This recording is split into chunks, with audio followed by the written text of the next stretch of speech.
Peace and shalom, Fountain of Israel family.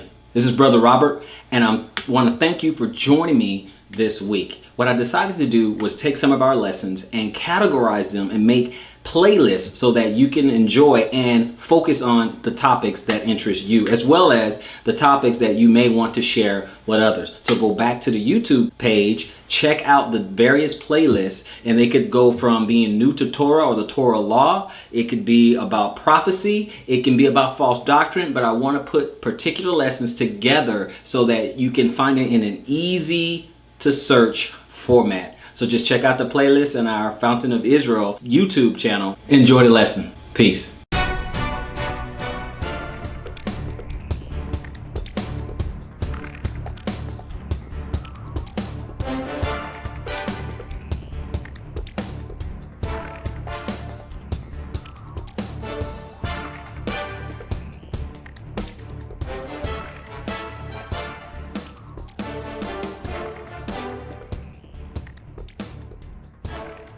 All praises to the Most High God of Abraham, Isaac, and Jacob. Peace and shalom to everyone joining us on this program. This is the Fountain of Israel's Bible Studies program. And as always, it's an honor for me to stand before you on the Lord's Sabbath day. In this lesson, we're going to tackle Tis the Season. Tis the season of the heathen. This is the time of year where everyone starts to make merriment. You're coming up on Halloween, which we will deal with. Then after that, you're going to have Thanksgiving. You got Black Friday, Cyber Mondays, Christmas, so on and so forth. And so we're going to tackle all these particular traditions, I should say.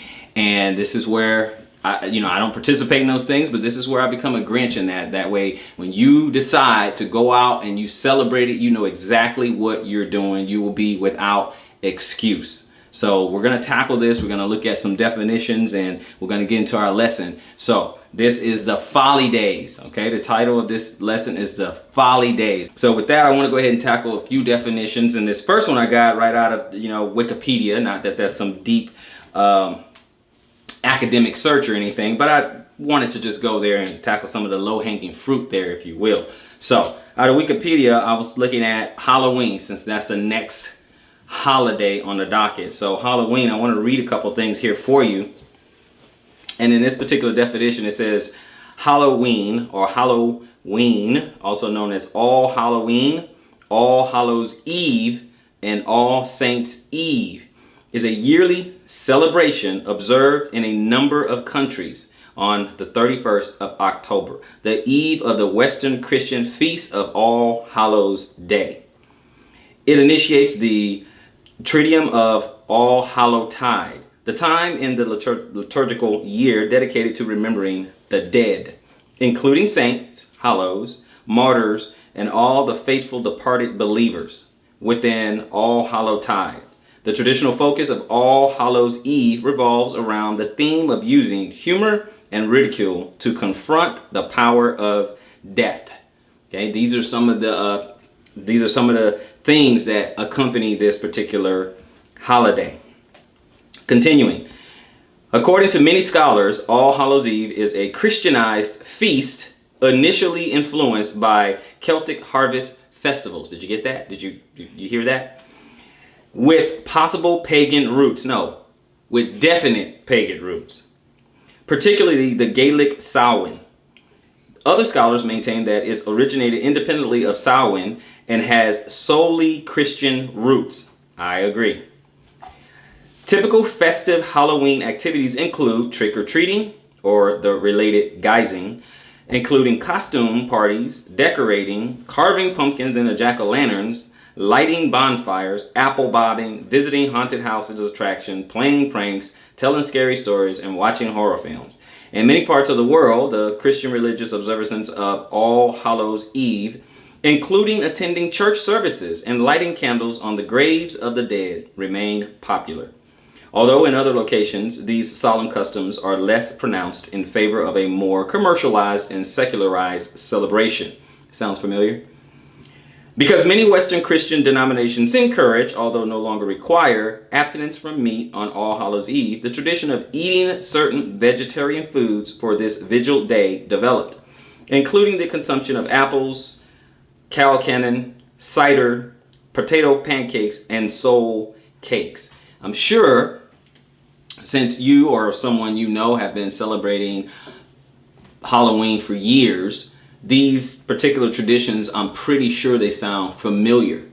But I want you to pay particular attention to the origins. Where does all this come from? Have you ever grew up and you just asked yourself, or asked your parents, I should say, why do we celebrate this?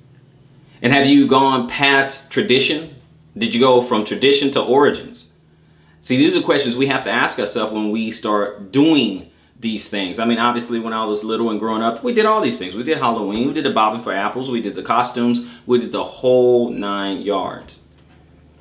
And then somewhere along the line, you have to start thinking, well, where did all this come from? What is it? What are the origins of all this? So let's continue. In another text, we have historian Nicholas Rogers, exploring the origins of Halloween, notes that while some folklorists have detected its origins in the Roman feast of Pomona, the goddess of fruits and seeds, or in the festive of the dead called Parenteia, it is more typically linked to the Celtic festival of Samhain, which comes from the Old Irish from Summer's Inn. Samhain, pronounced Samhain or Samhain, it is spelled Samhain, but pronounced Samhain.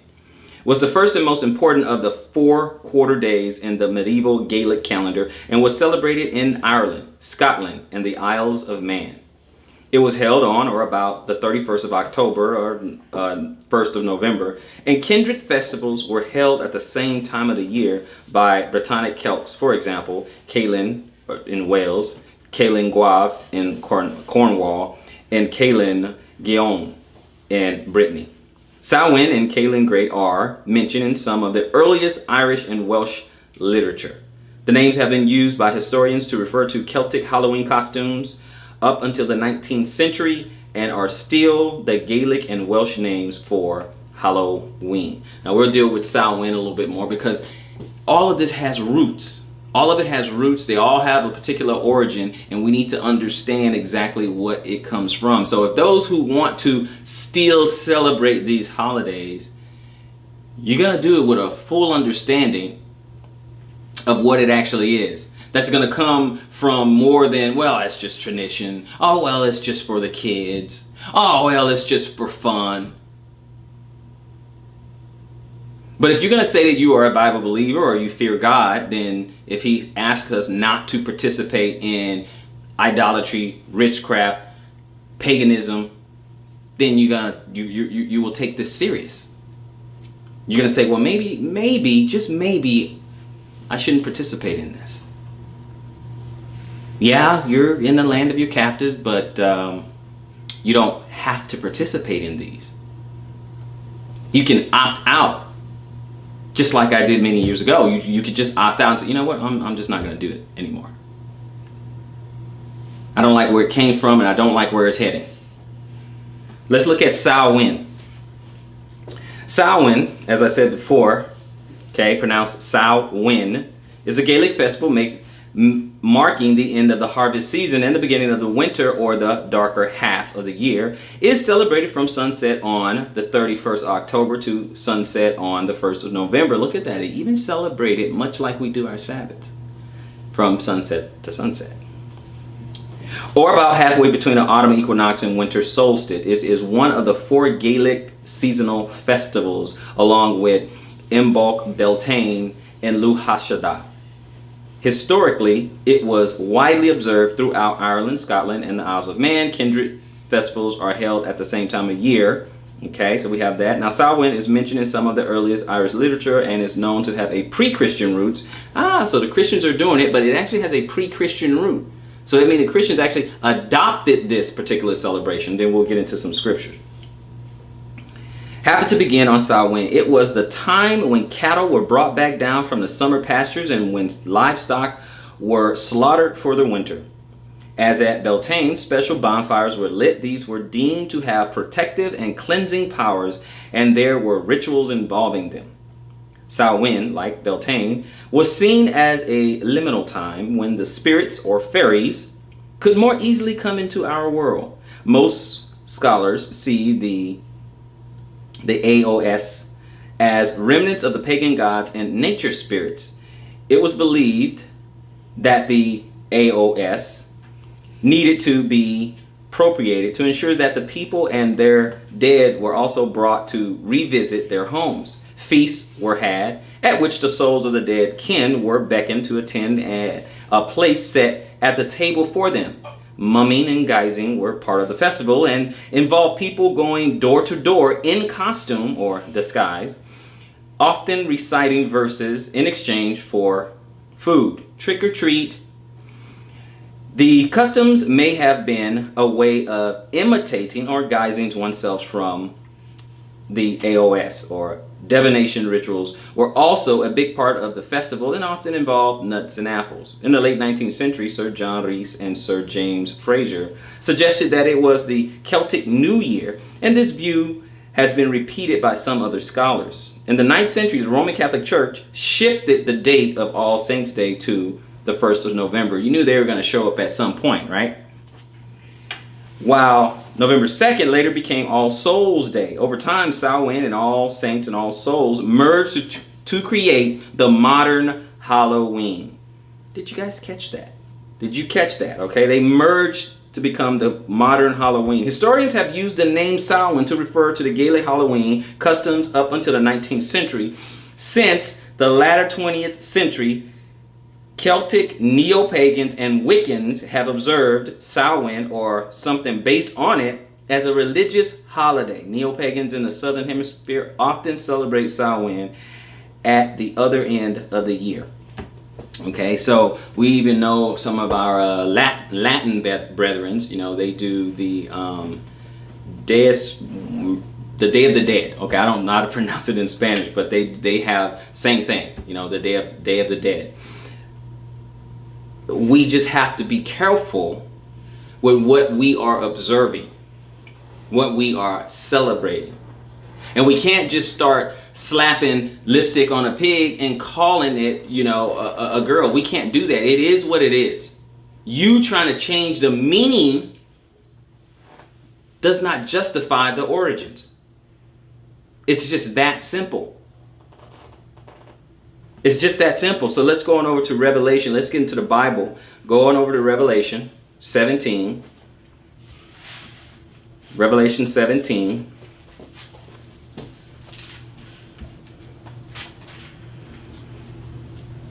Go to Revelation chapter 17 for me and pick it up at verse 1 if you will. Revelation chapter 17 verse 1.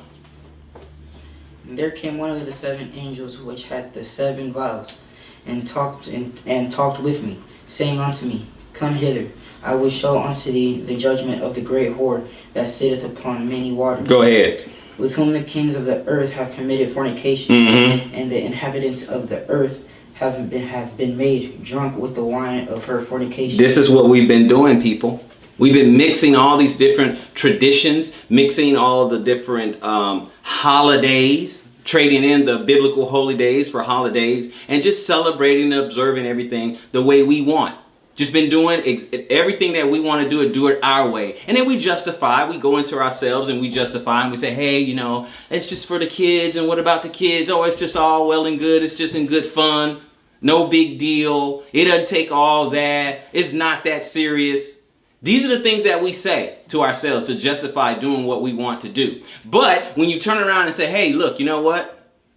Let's go ahead and observe. We want to have a feast and a festival. There's feasts and festivals in the Bible. Let's go ahead and observe those. In fact, we just finished some of them.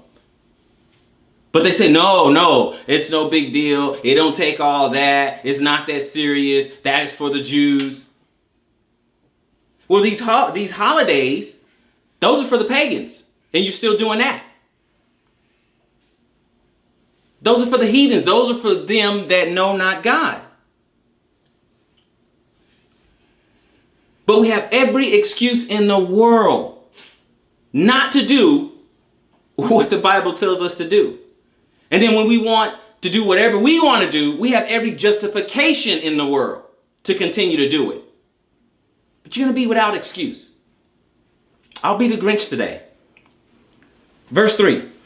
So he carried me away in the spirit into the wilderness, and I saw a woman sit upon a scarlet-colored beast, full of names of blasphemy, having 7 heads and 10 horns. Go ahead. And the woman was arrayed in purple and scarlet color, and decked with gold and precious stones and pearls, having a golden cup in her hand, full of abominations and filthiness of her fornication. That's mixing everything together, okay? That fornication and mixing everything together, that's mixing paganism along with what God wants you to do.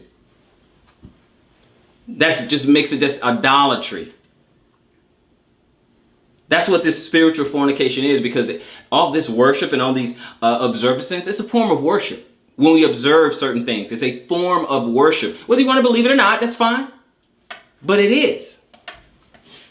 It is. You observe the Sabbath. Why? Because you are worshiping God, just simply because you're observing it. You observe the dietary law. Why? Because you are acknowledging God. That's why. Yes, I know there's some other religions that observe particular dietary laws, but I'm talking to Israel right now.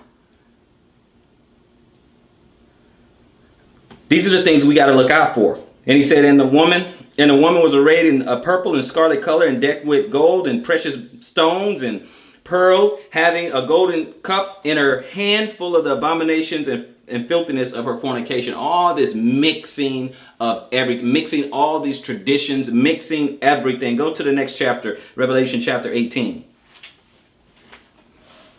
Revelation 18. And just give me one verse, verse 3. For all nations have drunk of the wine of the wrath of her fornication, and the kings of the earth have committed fornication with her. And the merchants of the earth are waxed rich through the abundance of her delicacies. Yes, sir. So all the nations have drunk of the wine of the wrath of her fornication. So everybody has partaken. You have, I have, we all have. Everyone in this room, everyone watching right now, we've all kind of dealt a little bit with this particular fornication, okay? Witchcraft, idolatry, paganism. We've all partaken in that.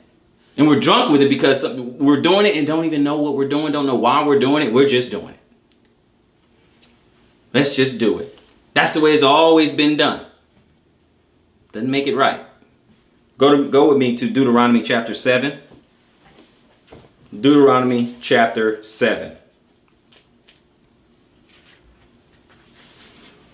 Deuteronomy chapter 7. The Most High God of Israel gave Israel a set of instructions. And it was incumbent upon us to execute those instructions to the best of our abilities. So let's take a look at Deuteronomy chapter 7. I would like for you to start at verse 25. Verse 25, please. The graven images of their gods shall ye burn with fire. Thou shalt not desire the silver or gold that is on them, nor take it unto thee, lest thou be snared therein. For it is an abomination to the Lord thy God. That's why, so in case you're wondering, well, why can't we do this? Well, because it's an abomination to their God. Okay, that's what he wanted them to do. When they go to take over a land and he see all these other graven images, he said, the graven images of their gods shall ye burn with fire. Just burn it all down. Oh yeah, and by the way, while you're at it, thou shalt not desire the silver or gold that is on them. Don't worry about that. Burn that down too. Okay, nor take it unto thee, lest thou be snared therein. You're going to get caught up in that. You're going to desire that. You're going to start worshiping that. You're going to start going the wrong way. You're going to start getting off the path. Verse 26, please, brother. Neither shalt thou bring an abomination into thine house, lest thou be a cursed thing like it. But thou shalt utterly detest it. That's right. And thou shalt utterly abhor it. For it is a cursed thing. He even give you a reason. Don't do it. Don't bring it into your house. Don't bring it into your house. I remember years ago, I almost looked like a Catholic. I was collecting all different kinds of crosses and all that. I had to get rid of them. Had to get rid of all those. No pagan symbols, no idolatry. I had to get all of them. Had some pretty nice ones too. I thought I was doing okay, but it was a cursed thing. Let's go on over to Deuteronomy 18, if you will. Deuteronomy chapter 18. This is what the Lord requires of us, so we need to figure out how we're going to get it done the best way we can. Deuteronomy chapter 18. Brother, pick it up at verse 9 and let the Bible speak. When thou art come into the land which the Lord thy God giveth thee, thou shalt not learn to do after the abominations of those nations. There shall not be found among you anyone that maketh his son or his daughter to pass through the fire. No sacrifice, no sacrificing children. Go ahead. Or that useth divination, or an observer of times, or an enchanter, or a witch. None of that. What else? Or a charmer, or a consulter with familiar spirits, or a wizard, or a necromancer. Okay, person who speak to the dead, necromancers, astrologers, all that stuff. Palm readers, people who do tarot cards, people who use the crystal balls. None of that. You don't deal with any of those people. None of those things. But he'll tell us why. Why in verse 12? Why not deal with an enchanter, a witch, an observer of time, a divination, a consulter, a charmer of spirits, wizards, or necromancers? Why in verse 12? For all that do these things are an abomination unto the Lord. And because of these abominations, the Lord thy God doth drive them out from before thee. Okay, so I'm getting rid of all of them. I don't want you to have any part of that if you're going to serve me. Because if you're not going to serve the Most High God of Abraham, Isaac, and Jacob, then, you do what you want to do. Do whatever you want to do. But if you're going to serve him, listen to the instructions. Deuteronomy 31. Go to chapter 31, if you will. He don't want you to go after their gods, after their traditions. Don't do any of those things that they do. Don't do as the heathen do. Don't do as the pagans do. Don't worship other gods. And one of the ways you worship other gods is the observances of their traditions. That's how you worship other gods. Observing other gods' traditions. This is what he wants us to avoid. Deuteronomy 31. Brother, pick it up at verse 14, if you will. And the Lord said unto Moses, Behold, thy days approach that thou must die. Call Joshua, and present yourselves in the tabernacle of the congregation, that I may give him a charge. And Moses and Joshua went and presented themselves in the tabernacle of the congregation. Go ahead. And the Lord appeared in the tabernacle in a pillar of the cloud. And the pillar of the cloud stood over the door of the tabernacle. And the Lord said unto Moses, Behold, thou shalt sleep with thy fathers, and this people will rise up and go a whoring after the gods of the strangers of the land, whither they go to be among them, and will forsake me, and break my covenant which I have made with them. Okay, because see what happens is when you are Israel, when you are awakened Israel, okay, you realize what you've been doing. But before you awake, you look and see what other people are doing. You look at their traditions. You look at how they celebrate what they're doing. And you say, hey, you know what? That looks pretty fun. Let me go ahead and do that. Never looking behind, never pulling back the curtain and trying to see the inner workings of what are the origins of this? Why are they doing this particular tradition? It just looks fun. It looks good. It satisfies our ego. Hey, we get something, or we get to have fun, or whatever the case may be. We don't look deeply behind it. And this is a sad thing that would get us all caught up. But he said what would happen to them. He said after Moses dies and goes to sleep with the fathers, they will go a whoring after the other gods of strangers of the land, whether they go to be among them or will forsake me and break my covenant which I have made with them. Verse 17. Then my anger shall be kindled against them in that day. Sure will. And I will forsake them. And I will hide my face from them. And they shall be devoured. And many evils and troubles shall befall them. So that they will say in that day, Are not these evils come upon us because our God is not among us? Absolutely. Go ahead. And I will surely hide my face in that day for all the evils which they shall have wrought. And that they are turned unto other gods. Okay, for all the things that they've done, and they're turned unto other gods. Okay, verse 19, son. Now therefore write ye this song for you, and teach it the children of Israel, put it in their mouths, that this song may be a witness for me against the children of Israel. Okay, so you just talked them, a song, and we do that. A lot of times we remember things if it's put in a song. Okay, so that's no problem. We know that the slaves, they had sung many songs, they had many Negro spirituals and things. Okay, just to remember and to keep their spirits high. Okay, but just to remember the things if we pay attention to the words of the song. But let's go to Judges chapter 2. Judges chapter 2. Okay, Judges chapter 2. And when you get to Judges chapter 2, start at verse 10 and let the Bible speak. And also all that generation were gathered unto their fathers, and there arose another generation after them, which knew not the Lord, nor yet the works which he had done for Israel. And the children of Israel did evil in the sight of the Lord. They did. And served Baalim.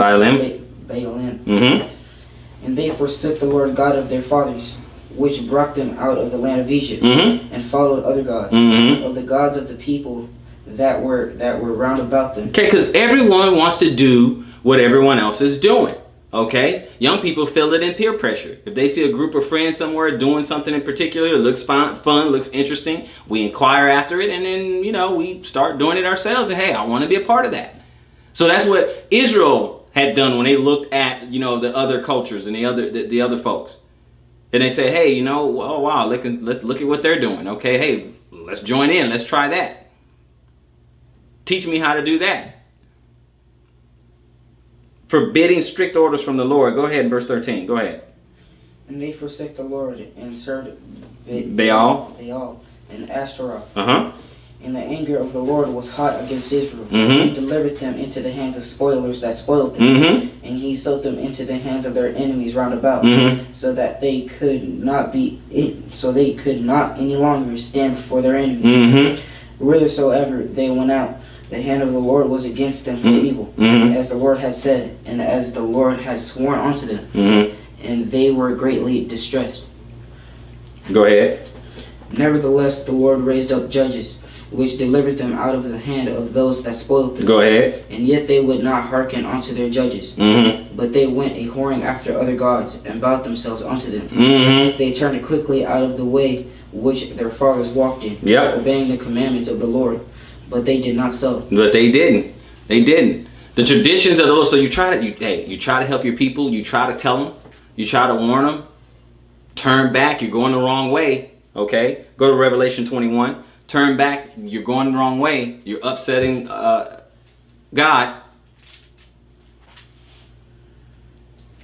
The God of Israel's anger is burning hot against you. He wants you to stop doing that. And what will you hear today? What will you hear today? Oh, it's no big deal today.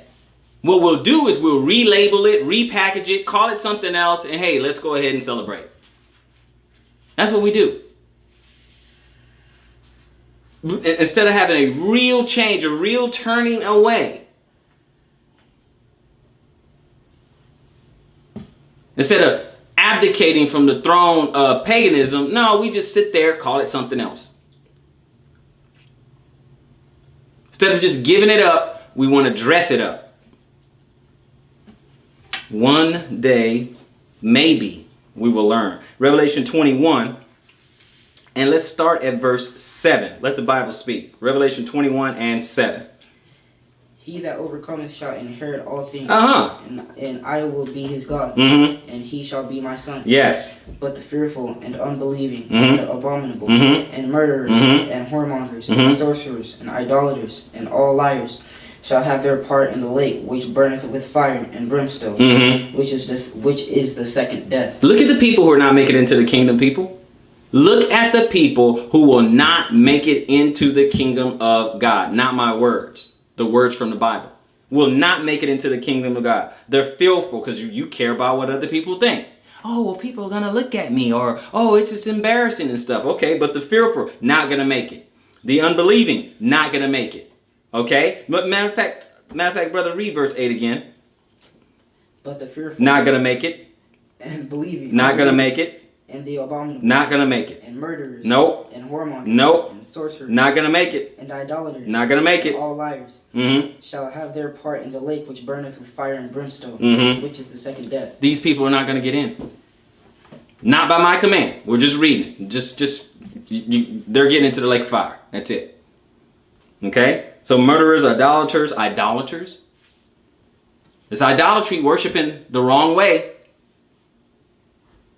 What you decide to observe, not going to make it. Now let's look at this, what's coming up after Halloween. Okay? Let's look at Thanksgiving. But there's a particular set of people who, they don't call it Thanksgiving. They don't. They call it the National Day of Mourning. Look that up. And let's see why they call it that. Okay, Thanksgiving, a national day of mourning for Indians or the natives. I wish I can say his name properly, so you forgive me if I get it wrong. But Moon Natum, okay, Moon, A-N-U-M, James, okay, and then a Matawin Monroe. Okay, they wrote this particular articles, and these are native to America. Okay, natives. All right. Every year since 1970, United American Indians of New England have organized the National Day of Mourning observance in Plymouth at noon on Thanksgiving Day. Every year, hundreds of Native people and their supporters from all four directions join us. Every year, including this year, Native people from throughout the Americas will speak the truth about our history and about current issues and struggles we are involved in. Why do hundreds of people stand out in the cold rather than sit home eating turkey and watching football? Do we have something against a harvest festival? Of course not. But Thanksgiving in this country, and in particular in Plymouth, is much more than a harvest home festival. It is a celebration of the Pilgrim mythology. According to this mythology, the Pilgrims arrived, the native people fed them and welcomed them, the Indians promptly faded into the background, and everyone lived happily ever after. The truth is a sharp contrast to that mythology. The Pilgrims are glorified and mythologized because the circumstances of the first English-speaking colony in Jamestown were frankly too ugly. For example, they turned to cannibalism to survive, to hold up as an effective national myth. The Pilgrims did not find an empty land any more than Columbus observed anything or discovered anything. Every inch of this land is Indian land. The Pilgrims, who did not even call themselves Pilgrims, did not come here seeking religious freedom. They already had that in Holland. They came here as a part of a commercial venture. They introduced sexism, racism, anti-lesbian and gay bigotry, jails, the class system to these shores. One of the very first things they did when they arrived on Cape Cod, before they even made it to Plymouth, was to rob Wampanoag graves at Cornhill and steal as much of the Indians' winter provisions of corn and beans as they were able to carry. They were no better than any other group of Europeans when it came to their treatment of the indigenous peoples here. And no, they did not even land at that sacred shrine called Plymouth Rock, a monument to racism and oppression, which we are proud to say we buried in 1995. The first official day of Thanksgiving was proclaimed in 1637 by Governor Winthrop. He did so to celebrate the safe return of men from the Massachusetts Bay Colony who had gone to Mystic, Connecticut to participate in the massacre of over 700 Pigou women, children, and men. About the only true thing in the whole mythology is that these pitiful European strangers would not have survived their first several years in New England were it not for the aid of Wampanoag people. What native people got in return for this help was genocide, theft in our lands, and never-ending repression. We are treated either as quaint relics from the past or are, to most people, virtually invisible. We can give thanks for the fact that on many reservations, unemployment rates surpass 50%. Our life expectancies are much lower. Our infant mortality and teen suicide rates much higher than those of white Americans. Racist stereotypes of Native people, such as those perpetuated by the Cleveland Indians, Atlanta Braves, countless local and national sports teams, persist. Every single one of the more than 350 treaties that Native nations signed has been broken by the U.S. government. The bipartisan budget cuts have severely reduced educational opportunities for Native youth and the development of new housing on reservations, and have caused deadly cutbacks in healthcare and other necessary services. Are we to give thanks for those for being treated as unwelcome in our own country? Or perhaps we are expected to give thanks for the war that is being waged by the Mexican government against indigenous people there.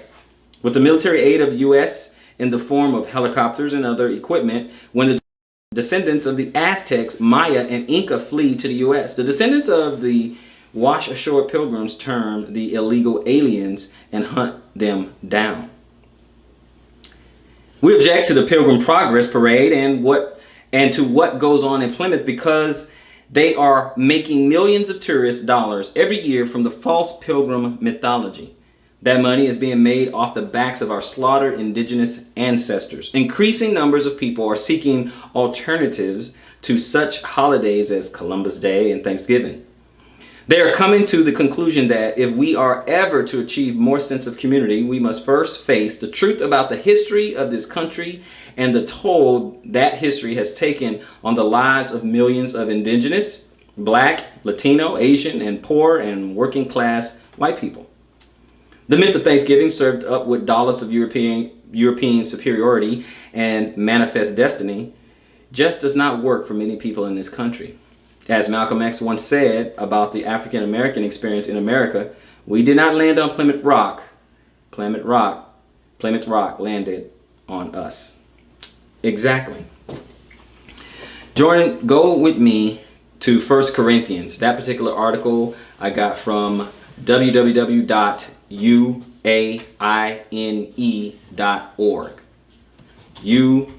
uaine.org. Go with me to 1 Corinthians chapter 10. And see, what we have to remember is that no matter how flat the pancake, there's always two sides of the story.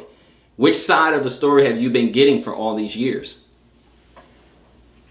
Which side have you been getting? Which side have you been believing in? Have you looked at history from the other person's perspective? We heard the old saying, history is told from the perspective of the victor.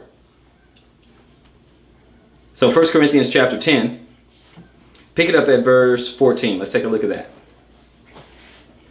Wherefore, my dearly beloved, flee from idolatry. Read that again. Wherefore, my dearly beloved, flee from idolatry. One more time. Wherefore, my dearly beloved, flee from idolatry. Drop down to verse 20. Read that. But I say that the things which the Gentiles sacrifice, they sacrifice to devils, yes, and not to God. Yep. And I would not that ye should have fellowship with devils. Now, the thing is, you can do the traditions of Gentiles or heathens or pagans or whatever. You can do those. But right now, you just learned that you can do those type things, but you're not sacrificing it to God. Oh, I'm celebrating this. Oh, I'm doing it for God. No, you're not. No, you're not. He doesn't accept that. He doesn't accept the sacrifice that you approve of and only you take pleasure in. Doesn't work that way. Even Paul just said, now he said, but I say to you that the things which the Gentiles sacrifice, they sacrifice to devils and not to God. And I would not that you should have fellowship with devils. 21. Ye cannot drink the cup of the Lord and the cup of devils. Ye cannot be partakers of the Lord's table and of the table of devils. Yeah, so some people, they want to celebrate the feast of the Lord, and then they also want to celebrate the feast of the pagans. Can't do it. You can't do this. You can't drink up the cup of the Lord and the cup of devils. You can't do Christmas and tabernacles and Halloween and the Feast of Trumpets and Easter and Passover. Can't mix it. You got to pick one. You must choose. You must choose this day whom you will serve. That's what it comes down to. You have to choose that. You can't have both. I'm sorry. You just can't have both. You got to figure out which one you're going to do, which one's more important to you, which one means something to God. Because if you say, oh, well, you know, I want to serve the God of Jacob, then you got to do it his way. It's really that simple. Let's go to Deuteronomy 18.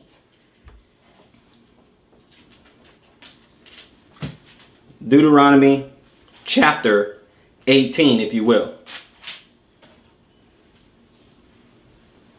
Okay, let's go ahead and go right back here.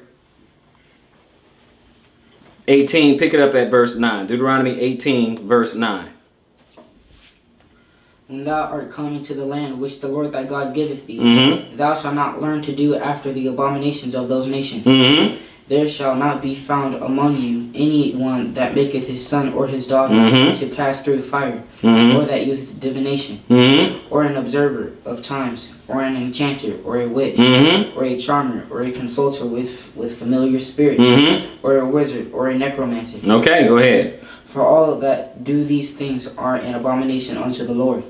And because of these abominations, the Lord thy God doth drive them out from before thee. Okay, I wanted to throw that in one more time. I know we read it before. I just want to throw that in one more time as a reminder because I'm trying to make it stick. Now, as we transition from Halloween and Thanksgiving, obviously we have to tackle the biggest one of all. Okay? So right now, I have to be the Grinch right now. And we're going to have to tackle Christmas a little bit. Sorry to burst that bubble for you, but we got to deal with it. Now, if you choose to observe it anyway after this, it's on you. I wipe my hands. Okay? That's it. But we're going to go ahead and deal with it. We're going to deal with Christmas, and we've got to deal with Easter. We're going to deal with these things here. So if you want to do it with your eyes wide open. Because right now, when you don't want to look and see the origins, you don't want to, you don't want to look behind it, you don't want to peel back the veil or anything like that, you're doing it with your eyes wide shut. You're just doing it. It's just tradition. But no, we're going to open your eyes right now. Okay? So, let's read a little bit more and then we're going to get into the scriptures. Okay? I'm going to have some Christmas class real quick. All right. Every year after Thanksgiving, most people's thoughts turn to Christmas. Is that not true? Okay, after Thanksgiving, it's time for Black Friday. It's time to get the shopping. Time to, pull out those credit cards. If you don't have much means, it's time to start filling up layaways. Most people turn their thoughts to Christmas. It is the time when professing Christians are supposed to focus on Jesus Christ. After all, it is the Christ Mass season, right? Okay, that's what it's supposed to be, right? Christmas is thought by most to be a wonderful time, focusing on the participants on giving, family togetherness, beautiful music and decorations, feasting on special foods, and singing Christmas carols throughout the neighborhood. All of this is supposedly centered around the worship of Christ. Surely the Bible instructs us to do all these things, right? Surely the Bible says to do all these things. All these little traditions. Surely we can find it somewhere in the Bible, right? Why do people think that Christmas is wonderful? Most never reflect on why they believe, what they believe, or do what they do. We live in a world filled with customs, but few ever seek to understand their origin. We generally accept them without question. Most people basically do what everyone else does because it is easy and natural. Let's carefully examine the roots of Christmas. Let's look at why people follow the customs associated with it. Why is it kept on December 25th? Did the early New Testament church keep it? This is a particular article. This article is filled with some facts from history that, when placed together, paint a complete picture. Let's avoid all assumptions and only accept what can be proven. I think that's a good start. So let's start like that. Nearly all aspects of Christmas observance have their roots in Roman custom and religion. Consider the following admissions from a large American newspaper, the Buffalo News, November 2nd, 1984. The earliest reference to Christmas being marked on December 25th comes from the 2nd century after Jesus' birth. It is considered likely the first Christmas celebration where, in reaction to the Roman Saturnalia, a harvest festival that marked the winter solstice, the return of the sun, and honored Saturn, the god of sowing. Saturnalia was a rowdy time, much opposed by mere austere leaders among the still minority Christian sect. Christmas developed, one scholar says, as a means of replacing worship of the sun with worship of the sun. By 529 AD, after Christianity had become the official state religion of the Roman Empire, Emperor Justinian made Christmas a civic holiday. The celebration of Christmas reached its peak, some would say its worst moments, in the medieval period when it became a time for conspicuous consumption and unequaled revelry. Consider these quotes from the Catholic Encyclopedia, the 1911 edition, under Christmas. Christmas was not among the earliest festivals of the church. The first evidence of the feast is from Egypt. Further, pagan customs centering around the January calendars gravitate to Christmas under Natal Day. Origen, an early Catholic writer, admitted, in the scriptures, no one is recorded to have kept a feast or held a great banquet on his birthday. It is only sinners like Pharaoh and Herod who make great rejoicings over the day in which they were born into this world. Okay? Now, let's go to the Encyclopedia Americana. Okay? For the folks who are, young, that's this was before there was Google. Okay, so you got 1956 edition adds. Christmas was not observed in the first century of the Christian church, since the Christian usage in general was to celebrate the death of remarkable persons rather than their birth. A feast was established in memory of this event, Christ's birth, in the 4th century. In the 5th century, the Western Church ordered the feast to be celebrated forever on the day of the Mithriatic rites of the birth of the Sun, and at the close of the Saturnalia, as no certain knowledge of the day of Christ's birth existed. Okay, so we don't know when the Messiah was born. We don't have an exact day, but it doesn't matter to us because we don't celebrate his birthday. Okay. It was 300 years after Christ before the Roman Church kept Christmas, and not until the 5th century that it was mandated to be kept throughout the empire as an official festival honoring Christ. Now notice they did all this stuff after the apostles and all them, they're dead, okay? After they're dead, then they start doing these things. Why? Because man of God, apostle, not there to correct them on their folly. No one there to correct them on their folly. No one from the original church to correct them on their folly. Only when the Bible's taken over by the Romans and interpreted by other people do we start to get all this folly that creeps in. So,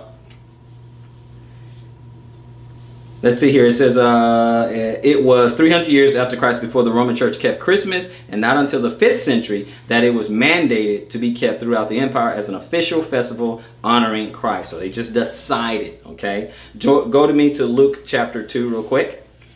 Luke chapter 2. Now we're going to deal a little bit with the birth of Christ a little bit, at least get an idea. We can kind of narrow down when he was born, okay? Now, but let me read this first. On whether or not Yeshua HaMashiach, Jesus the Christ, was born on December 25th. Christ was born in the fall of the year. Many have mistakenly believed he was born around the beginning of winter, December 25th. They are wrong. Notice the Adam Clark Commentary, Volume 5, page 370, New York edition. It was custom among Jews to send out their sheep to the deserts about the Passover, early spring, and bring them home at the commencement of the first rain.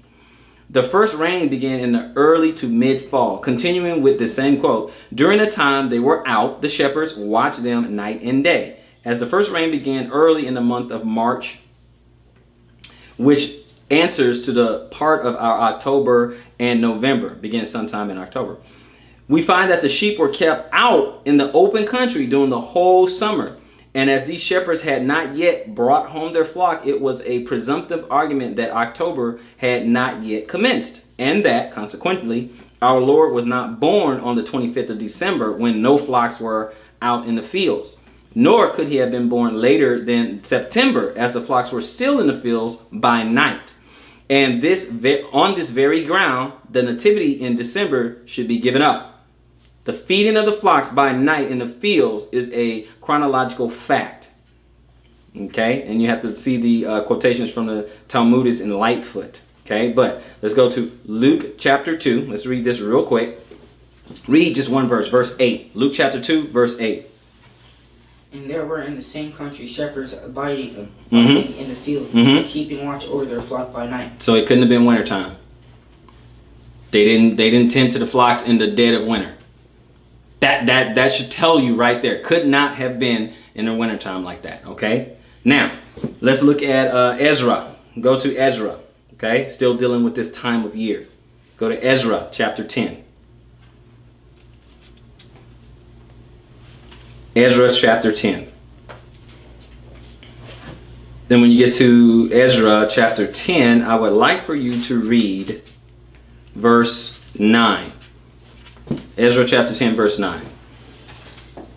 Then all the men of Judah and Benjamin gathered themselves together unto Jerusalem within 3 days. It was the 9th month of the 20th day of the month. And all the people sat in the street of the house of God, trembling because of this matter, and for the great rain. Okay, for the great rain. Okay, here he goes. All right, verse 10, go ahead. And Ezra the priest stood up and said unto them, Ye have transgressed, and have taken strange wives, to increase the trespass of Israel. Go ahead.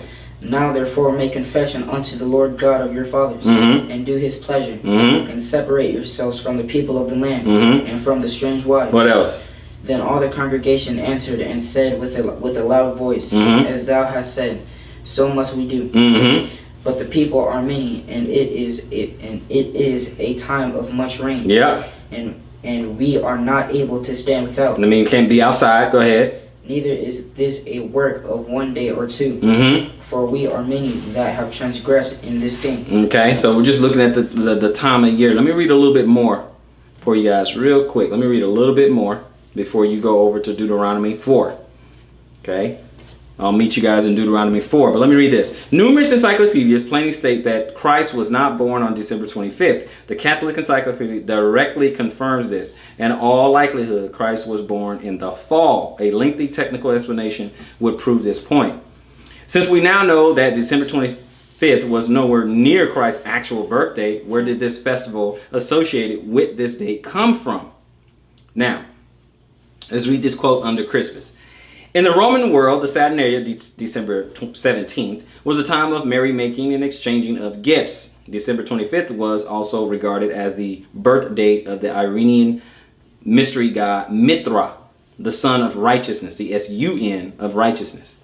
On the Roman New Year, January 1, houses were decorated with greenery and lights, and gifts were given to children and the poor. To these observances were added the German and Celtic rites when the Teutonic tribes penetrated into Gaul, Britain, and Central Europe. Food and good fellowship, the Yule log and Yule cakes, greenery and fir trees, gifts and greetings all commemorated different aspects of this festival season. Fires and lights, symbols of warmth and lasting life, have always been associated with the winter festival, both pagan and Christian. That is the Encyclopedia Britannica 15th edition, volume 2, page 903. A final quote about the selection of December 25th as the birth date of Christ is necessary. Note an article in the Toronto Star, December 1984, by Alan Edmonds entitled, "We Owe a Lot to Druids, Dutch."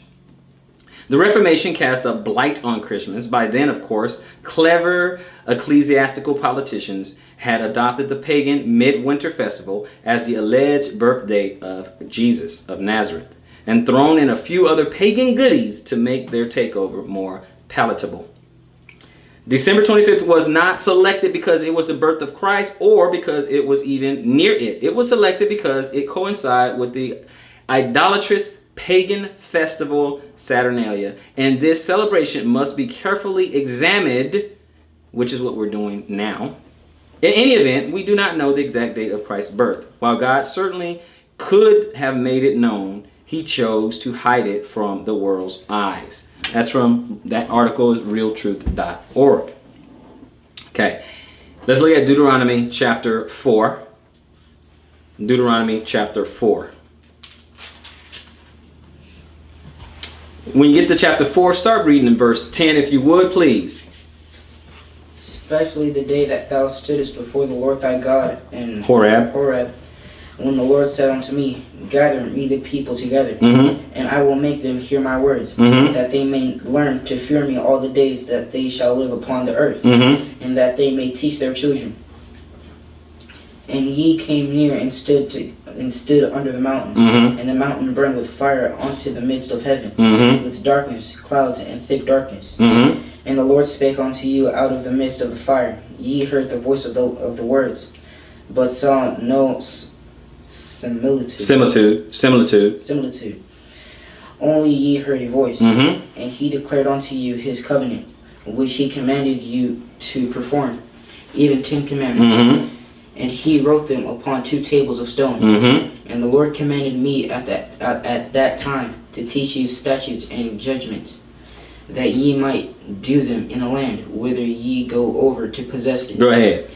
Take ye therefore good heed unto yourselves, for ye saw no manner of similitude on the day that the Lord spake unto you in Horeb out of the midst of the fire, lest ye corrupt yourselves and make you a graven image, the similitude of any figure, the likeness of male or female, the likeness of any beast that is on the earth, the likeness of any winged fowl that flieth in the air, the likeness of anything that creepeth on the ground, the likeness of any fish that is in the waters beneath the earth. And lest thou lift up thine eyes unto heaven, and when thou seest the sun and the moon and the stars, even all the host of heaven, shouldest be driven to worship them and serve them, which the Lord thy God hath divided unto all nations under the whole heaven. Okay, so look at what he's saying. You didn't see a similitude of anything. Male, female, things that fly in the air, anything in the sea. You didn't see these shapes and similitudes, but what we have, a lot of symbolism. That's why we use it. We use all kinds of things for symbolism. We get our little Christian fish, we get our crosses, we get we get angels, all that. We need stars. We do all these different things to symbolize our worship to God. But when we just finished reading this passage, he said you didn't see any of that stuff. So that you're not motivated to go ahead and make all these symbols for yourself and start to worship them. Were there not people in the past who worshiped the sun, worshiped the moon, worshiped the stars, worshiped Mother Earth, worship celestial bodies? I said in other lessons that we're built to worship. We're built to worship. Yeah, I know there's atheists out there, but we're all built to worship. They worship their own personal intellect. Everyone worships something. We do something. Small or great, we do and worship something. We observe something. Some people meditate and pray. Something. Let's go on over to Exodus 34. Exodus 34. And we'll start to wrap it up. Exodus 34.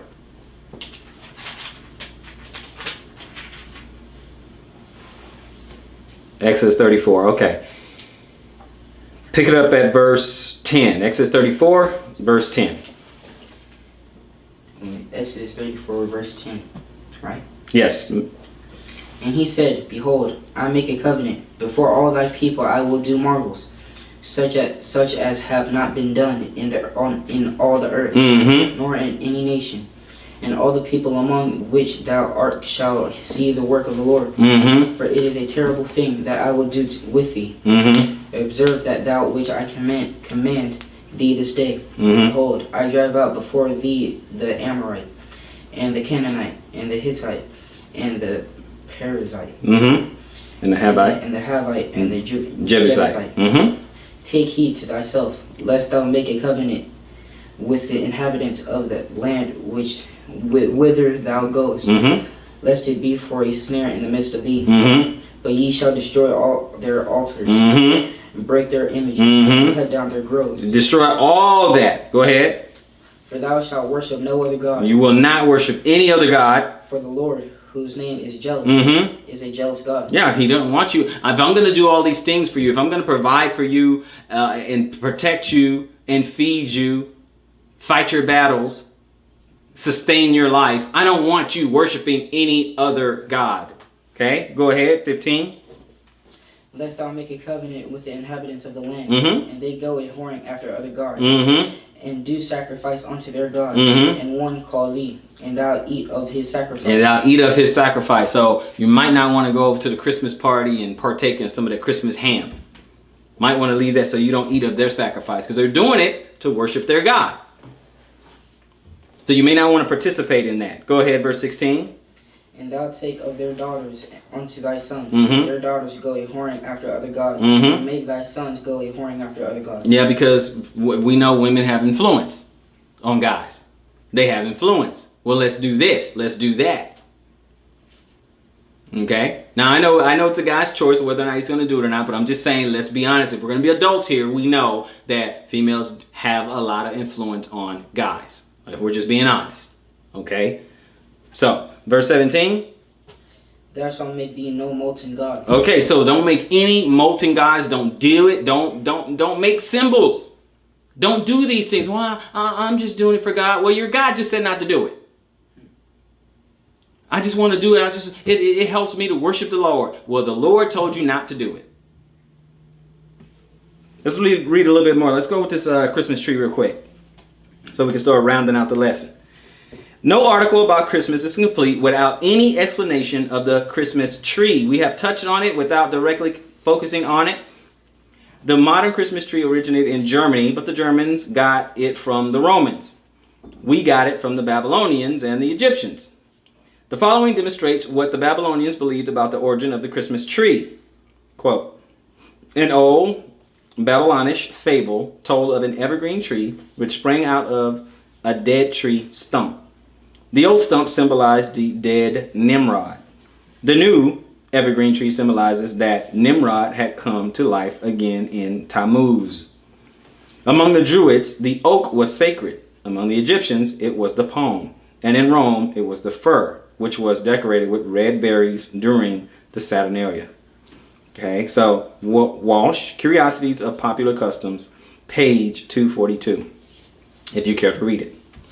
Frederick J. Haskins answers to questions states the Christmas tree is from Egypt and its origins date from a period long anterior to the Christmas era. Did you know this? The Christmas tree long preceded Christianity. Of course it did. We're going to look at that. Of course it did.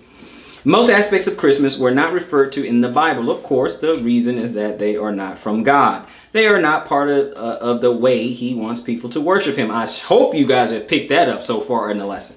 Okay? The Christmas tree, however, is directly mentioned in the Bible. Okay? When we're going to turn to Jeremiah in a moment. We're gonna read that. Okay? So we're gonna go read that in a moment, but we're talking about the Christmas tree, Tammuz, and stuff like that. Okay, this plain, and when we get to Jeremiah 10, this plain description of the modern Christmas tree is clear. God directly refers to it as the way of the heathen, just as directly he commands his people to learn not the way of the heathen, calling these customs vain. Okay, verse 23 adds a remarkable and powerful statement. O Lord, I know that the way of man is not in himself. It is not in man to walk, to direct his own steps. Okay.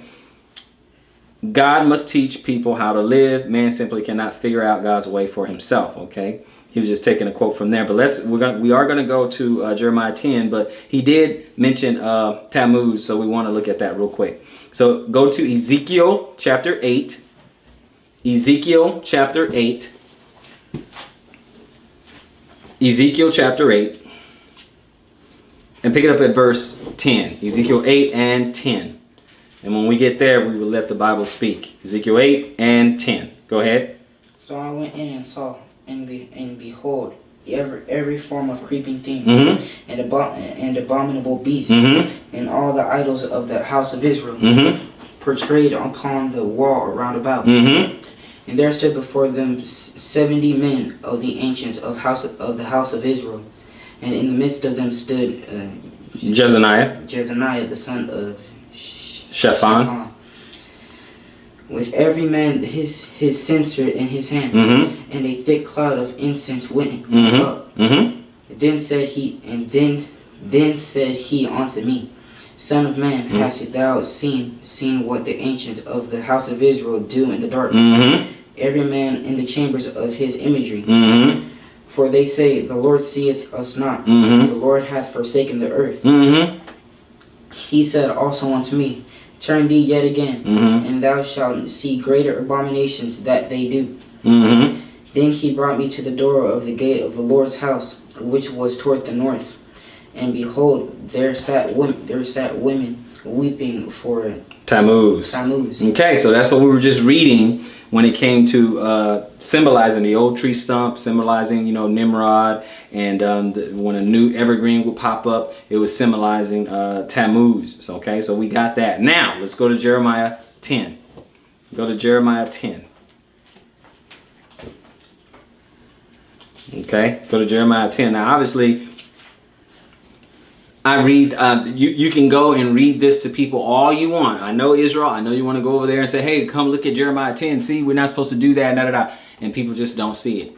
They're like, oh, well, I mean, they were worshiping the tree. I'm not worshiping it. I'm just, I'm just buying it and decorating it and putting gifts under it. And I mean, it's for the children. That's what you're going to get. Because you're going to want to run to Jeremiah 10 and show every Christian or show every pagan person, hey, look, we're not supposed to do this. And you think they're just going to, oh, wow, my goodness, I didn't know that. Some of them know it, and some of them have this attack of cognitive dissonance, and they fight and defend their reality bubble. We read this description, and someone's, well, that's not a Christmas tree. No, that can't be a Christmas tree. Well, let's look at it. Jeremiah 10. Pick it up at verse 1. Hear ye the word which the Lord speaketh unto you, Mm-hmm. O house of Israel. Mm-hmm. Thus saith the Lord, Mm-hmm. Learn not the way of the heathen. First thing he said, learn not the way of the heathen. Don't do what heathens do. Don't do what pagans do. Don't do what Gentiles do. Don't do what other nations do. Okay, go ahead. And be not dismayed at the signs of heaven, Mm-hmm. for the heathen are dismayed at them. What do? For the customs of the people are vain. For nothing. So I'm doing it for the Lord, but it's vain. It's vain. It's vain. I want to get tinsel and rap and wassail and apple cider and sing Christmas carols, and I want to do all this other stuff. It's vain. For what? You're doing it for yourself. Go ahead. For the vain, verse 3. Go ahead. Start at 3. For the customs of the people are vain. Mm-hmm. For one cutteth a tree out of the forest. Mm-hmm. The work of the hands of the workman with the axe. Okay, so they went to the forest, cut a tree down with an axe. What else? They deck it with silver and with gold. They decorate a tree with silver and gold. You're telling me this is not a Christmas tree. This is what you're telling me. A 10-year-old could tell me, hey, yeah, it sounds like a Christmas tree. Go ahead. They fasten it with nails Mm-hmm. and with hammers, that it move not. So, okay, so you want to prop it up. You drag it to your house. You want to decorate it, prop it up so it doesn't fall. So it doesn't fall over. But you say this is not a Christmas tree. You believe that? Come on. Go ahead. They are upright as the palm tree, Mm-hmm. but speak not. Yep. They must needs be born. I mean, you have to move them. Go ahead. They must needs be born because they cannot go. Mm-hmm. Be not afraid of them, Mm-hmm. for they cannot do evil. Mm-hmm. Neither also is it in them to do good. It's just a tree. It can't do anything. Don't bother with it. It's vain. It's the custom of the heathen. Don't mess with this thing. Drop down to verse 14. Every man is brutish in his knowledge. Yep. Every founder is confounded by the graven image. Yep. For his molten image is falsehood, Mm-hmm. and there is no breath in them. Go ahead. They are vanity, Mm-hmm. and the work of errors. Which is what we are doing, people. The work of errors. That's what's going on here. Go ahead. They are vanity and the work of errors. In the time of their visitation, they shall perish. Yeah, time will be up for them pretty soon, okay? Time will be up for that pretty soon. Now, I'm going to read a couple things, deal with Easter, and we're out of here real quick. Now, Vine's complete expository, because no Folly Day lesson would be complete if I didn't mention Easter, okay? So we're going to just do the whole enchilada, and let's carve it up. All right. Vine's complete expository dictionary of the Old and New Testament works in its entry Easter states, the term Easter is not of Christian origin. It is another form of Astarte, one of the titles of the Chaldean goddess, the Queen of Heaven. The festival of Passover, held by Christians in post-apostolic times, was a continuation of the Jewish. From this the pagan festival of Easter was quite distinct and was introduced into the apostate Western religion as part of an attempt to adapt pagan festivals to Christianity. Okay, told you that was Divines in 1985. Okay, Easter isn't a Christian or directly biblical term, but comes from a form of the name Astarte, a Chaldean or Babylonian goddess known as the Queen of Heaven. She is mentioned by that title in the Bible in Jeremiah chapter 7, verse 18 and 44, 17 to 19, 25, and referred to in 1 Kings 11 and 5, 33, and 2 Kings 23 and 13 by the Hebrew form of her name, Ashtaroth. So Easter is found in the Bible as part of the pagan religion God condemns, okay? He condemns it. Further, early Christians, even after the times of the apostles, continued to observe a variation of the biblical Passover feast. It differed because Jesus introduced new symbolism, as the Bible notes in Matthew 26, and in 1 Corinthians 11, okay? Which is the wine and the bread and stuff like that. This is what he's talking about. Okay, so Easter symbols predate Christ. How does the Catholic Encyclopedia define Easter? Easter, the English term, according to the 18th century monk, okay, Bede, relates to Estra, a Teutonic goddess of the rising light of day in spring, which deity, however, is otherwise unknown. Estre is the ancient European name for the same goddess worshipped by the Babylonians as Astarte or Ishtar, goddess of fertility, whose major celebration was in the spring of the year. The subtopic, Easter eggs, tell us that the custom of Easter eggs may have its origins in paganism, for a great many pagan customs celebrating the return of spring gravitated to Easter. The subtopic, Easter rabbit, states that the rabbit is a pagan symbol and has always been an emblem of fertility. Author Greg Dews, in his book Catholic Customs and Traditions, elaborates on the symbolism of Easter in ancient pre-Christian cultures. The egg has centered in a cosmogenic egg from which the universe is born.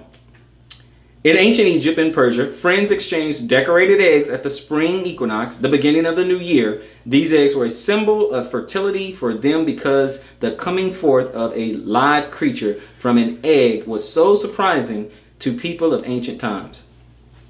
Christians of the Near East adopted this tradition, and the Easter egg became a religious symbol. It represented the tomb from which Christ came forth to new life. All right, let's go ahead and finish up here. Now, let's look at the Encyclopedia Britannica further explains, because we say when you do research, you want to get multiple sources, right? So that's what we want to do. A final settlement of the dispute over whether and when to keep Easter or Passover was one among the other reasons which led the Roman Empire, Constantine, to summon the Council of Nicaea in 325. The decision of the council was unanimous that Easter was to be kept on Sunday and on the same Sunday throughout the world, and that none should hereafter follow the blindness of the Jews. Should not follow the blindness of the Jews. Okay, so this is what we want to do. Let's go to our last place in Mark 7. Let's go to our last place in Mark 7. Now look at what we do, how we do it, and why we do it. Through vain tradition. That's what we do. Mark 7. Mark 7 and pick it up at verse 7. So chapter 7, verse 7. Go ahead, son. Howbeit in vain do they worship me, Mhm. teaching for doctrines and commandments of men. Yes. For laying aside the commandment of God, Yes, you are. ye hold the tradition of men, Yes. as the washing of pots and cups, and many other such like things ye do. Mm-hmm. And he said unto them, Full well ye reject the commandment of God, Mm-hmm. that ye may keep your own tradition. Now, I want you guys to get this, okay, as we close out. I want you to get this. Apply this to your life right now. That's what you need to do. Apply this to your life right now. Okay? Albeit in vain do they worship me, teaching for doctrines and commandments of men. All these traditions and commandments of men. That's what we do. And we say, oh, well, we're doing it for God. Oh, we're doing it for the kids. Oh, you're doing it for vain. Oh, I love Jesus. But you're doing all this in vain.